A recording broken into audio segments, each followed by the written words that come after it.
ಯಾರು ಮಾತಾಡಬೇಡಿ. ಸುರೇಶ್. ಶ್ರೀ ಗುರುಭ್ಯೋ ನಮಃ. ಹರಿ ಓಂ. ಪರಮ ಪೂಜ್ಯರಾದ ಉತ್ತರಾದಿ ಮಠಾಧೀಶರಾದ ನಮ್ಮ ಸ್ವಾಮಿಗಳು ಬೆಂಗಳೂರು ಮಹಾನಗರದಲ್ಲಿ ಎಲ್ಲ ಬಡಾವಣೆಗಳಿಗೂ ಕೂಡ ಮೇಲಿಂದ ಮೇಲೆ ಪಾದಾರ್ಪಣೆಯನ್ನು ಮಾಡ್ತಾ ಇರ್ತಾರೆ.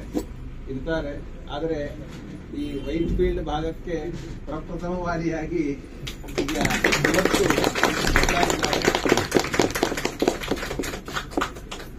ಇಲ್ಲಿಯ ಎಲ್ಲ ಭಕ್ತರು ವಿಶೇಷವಾಗಿ ಸ್ವಾಮಿಗಳಿಂದ ಅನುಗ್ರಹ ಸಂದೇಶವನ್ನು ಸ್ವೀಕರಿಸಬೇಕು. ಅವರ ಆಶೀರ್ವಾದ, ಅವರ ಮಂತ್ರಾಕ್ಷತೆ ಇಲ್ಲಿನ ಎಲ್ಲ ಭಕ್ತರಿಗೂ ಆಗಬೇಕು ಅನ್ನೋದಕ್ಕೆ ಅವರು ತಮ್ಮ ಎಲ್ಲಾ ಕಾರ್ಯಕ್ರಮಗಳನ್ನ ಬದಿಗೊತ್ತಿ, ನಿಮ್ಗೆ ಗೊತ್ತಿದೆ ನಮ್ಮ ಬಸವನಗುಡಿಯಿಂದ ಇಲ್ಲಿಗೆ ಬರ್ಲಿಕ್ಕೆ ಎಷ್ಟೊತ್ತಾಗ್ತದೆ ಅಂತ. ಆದರೆ ಎಲ್ಲ ಭಕ್ತರಿಗೂ ಕೂಡ ಸ್ವಾಮಿಗಳ ಆಶೀರ್ವಾದ ಆಗಬೇಕು, ರಾಮದೇವರ ಆಶೀರ್ವಾದ ಆಗಬೇಕು ಅಂತ ಬಂದಿದ್ದಾರೆ.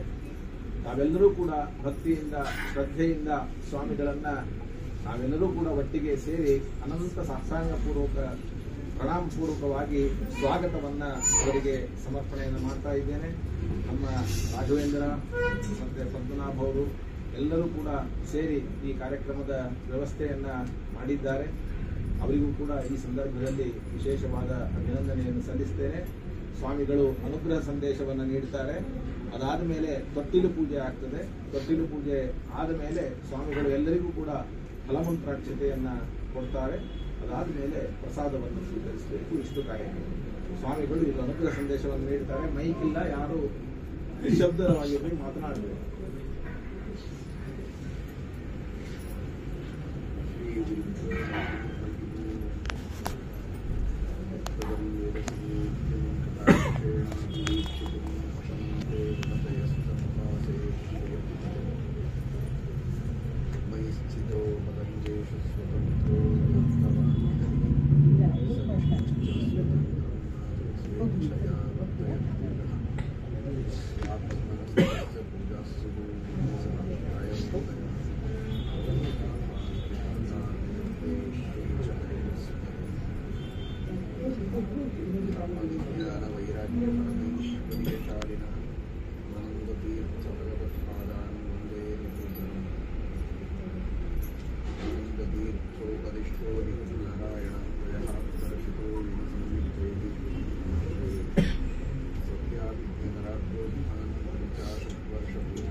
ಭಗವತ್ಪಾದಾಚಾರ್ಯರು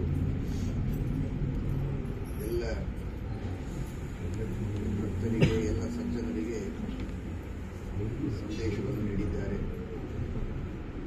ಭಗವಂತನ ಚಿಂತನವನ್ನು ನಿರಂತರವಾಗಿ ಮಾಡಬೇಕು. ಸಂತತಂ ಚಿಂತೆಯೇನಂತಂ ಅಂತಕಾಲೇ ವಿಶೇಷತಃ ಎಂಬುದಾಗಿ ಯಾವಾಗಲೂ ಭಗವಂತನ ಸ್ಮರಣೆಯನ್ನು ಮಾಡಬೇಕು. ವಿಶೇಷವಾಗಿ ಕೊನೆ ಕಾಲದಲ್ಲಿ ಭಗವಂತನ ಸ್ಮರಣೆ ಬರಬೇಕು ಅಂತ ಹೇಳಿದ್ದಾರೆ.